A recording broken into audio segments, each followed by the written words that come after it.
Bago simulan ang linggong ito, tinungo ni Pangulong Ferdinand R. Marcos Jr.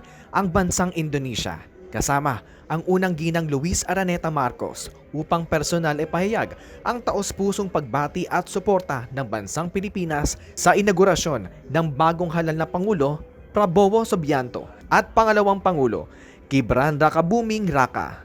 Ito ay matapos imbitahan si Pangulong Marcos ng outgoing President Joko Widodo. Ang pagdalo ni Pangulong Marcos Jr. sa okasyong ito ay isang tanda ng matibay na ugnayan ng Pilipinas at Indonesia.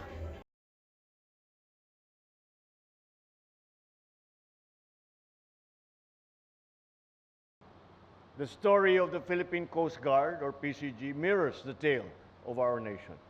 A country defined by its relationship with the sea. While some see waters as merely a boundary or a resource, you enlighten our people on its true significance. Our seas connect us, sustain us, and are integral to our identity as Filipinos. As we mark this 123rd anniversary, let us not simply celebrate the past. We must commit to the future, a bagong Pilipinas, where the Coast Guard continues to symbolize courage, resilience, steadfast dedication to our people.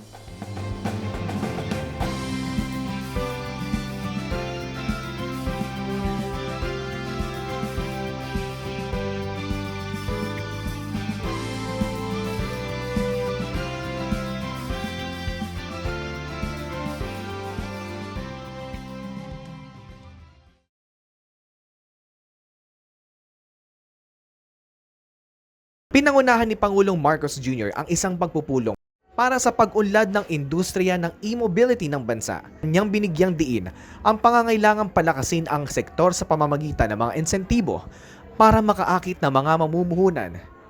Itinampok din niya ang kahalagahan ng isang matibay na e-mobility ecosystem upang suportahan ang unti-unting paglipat ng bansa tungo sa energy-efficient na transportasyon. Sa kalagitnaan ng nagdaang linggo, nabigla ang lahat matapos kumalat sa social media ang kalunos-lunos na sitwasyon ng mga kababayan natin sa Bicol Region matapos makaranas ang ilang lugar ng matinding pagbaha na idinulot ng severe tropical storm Christine. Sa ginawang pakikipagpulong ng Pangulo, iniutos niya ang agarang pagpapadala ng tulong, kasama na ang rubber boats at search and rescue equipment. Pinaalalahanan din niya ang mga otoridad tungkol sa ligtas na pagpapakawala ng tubig mula sa mga dam.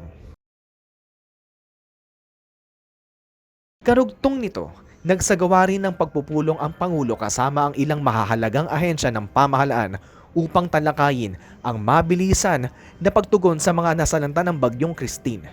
Kabilang dito ang pagde-deploy ng frontline personnel, pagpapatupad ng price control sa ilang produkto, pagdadala sa mga evacuation sites, paglilinis sa mga kalsada, pagbibigay serbisyong pangkalusugan at pinansyal, panunumbalik ng kuryente, at pagsubaybay sa sitwasyon ng mga pantalan, lalo na't isang panibagong bagyo ang nagbabadyang pumasok sa bansa.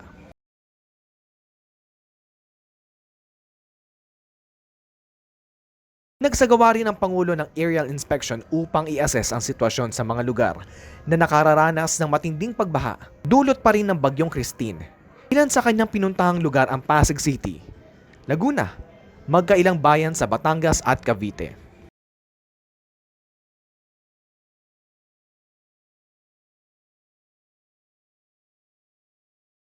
Bago matapos ang linggo, binisita ng Pangulong Marcos Jr. ang Bicol Region para personal na kumustahin ang kalagayan ng ating mga kababayang sinalanta ng baha dulot ng severe tropical typhoon Christine.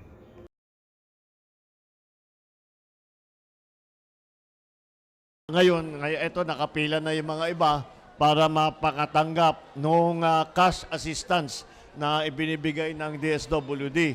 Lalong-lalo na para dun sa mga pwede nang umuwi ay meron kayong gagamitin para sa mga pangangailangan ninyo. Ay asahan ninyo, basta't nandito ang pamahalaan, tuloy-tuloy ang aming pagtulong sa inyo. Sabihan nyo lang, andito si Mayor, andito si Secretary Rex, andito yung mga ibang cabinet secretary para marinig mula sa inyo kung ano yung mga pangangailangan ninyo. Sige, basta't asahan ninyo, hindi kayo namin nakakalimutan at lagi namin iniisip kung paano kayong tulungan.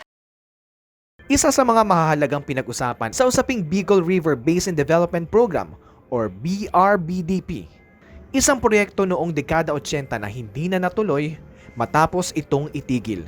Ito ang nakikitang solusyon ng pamahalaan sa lumalalang pagbaha sa rehiyon ng Bicol.